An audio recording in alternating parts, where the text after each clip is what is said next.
मेरे प्रिय भाई और बहनों, आज मैं आपको एक ऐसा प्रसंग सुनाने जा रही हूँ जिसमें भगवान सभी की मजदूरी का हिसाब रखते हैं। यह प्रसंग बहुत ही रोचक है, आप ध्यान से सुनिए। एक बार की बात है, अस्पताल में एक मरीज आया, बेहद सीरियस हालत में था। अस्पताल के मालिक डॉक्टर ने तत्काल खुद जाकर आईसीयू में केस की जांच की। 2-3 घंटे के ऑपरेशन के बाद डॉक्टर बाहर आया और अपने स्टाफ से कहा कि इस व्यक्ति को किसी प्रकार की कमी या तकलीफ ना होने दें और उसका इलाज व दवा के पैसे भी उससे न लिए जाएं। मरीज तकरीबन 15 दिन तक अस्पताल में रहा।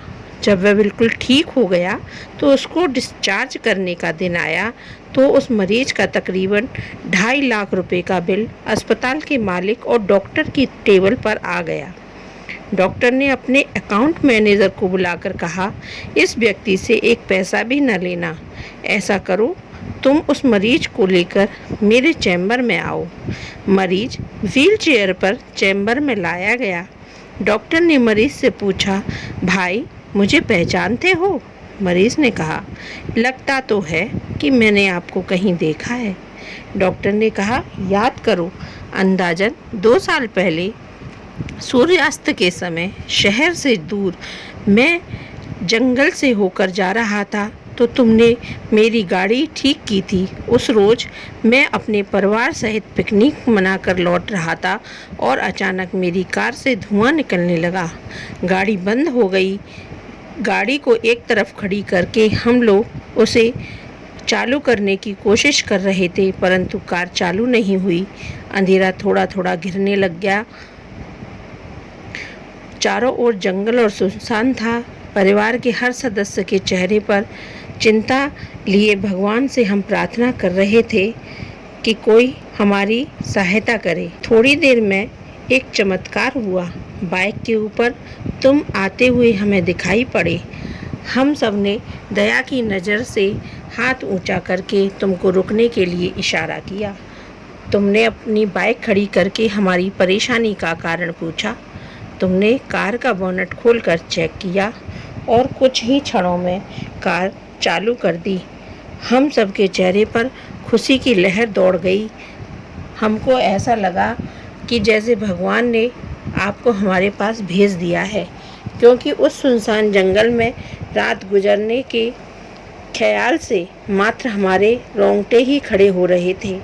तुमने हमें बताया तुम एक गैराज चलाते हो।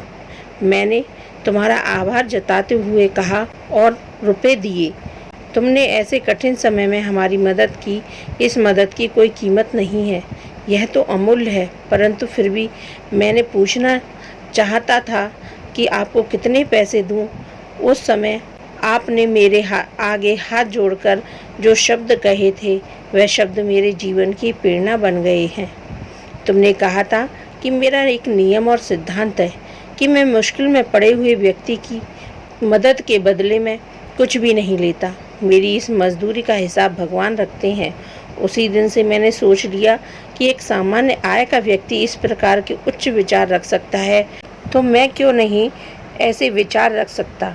ये तो भगवान की कृपा है कि उसने मुझे ऐसी प्रेरणा देने वाली व्यक्ति की सेवा करने का मुझे मौका दिया है।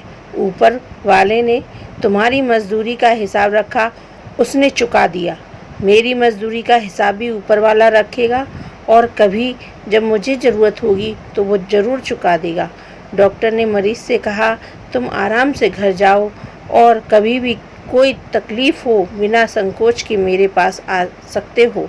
मरीज ने जाते हुए उस चैम्बर में रखी भगवान की तस्वीर के सामने हाथ जोड़कर कहा, हे प्रभु, आपने आज मेरे कर्म का पूरा हिसाब ब्याज समेत चुका दिया। हमें इस प्रसंग से शिक्षा मिलती है कि सदैव हमें याद रखना चाहिए कि हमारे द्वारा किए गए कर्म हमारे पास लौट कर आते हैं, और वो भी ब्याज समेत। वर्तमान में कठिन समय चल रहा है, जल्दी ही समय अच्छा आने वाला है। जितना हो सकता है परेशान असहाय लोगों की मदद करें। यकीन मानिए आपका हिसाब ब्याज समेत वापस आएगा। धन्यवाद। यदि आपको मेरा यह प्रसंग पसंद आया हो तो मेरे इस चैनल को सब्सक्राइब कीजिए, लाइक कीजिए और शेयर कीजिए। धन्यवाद।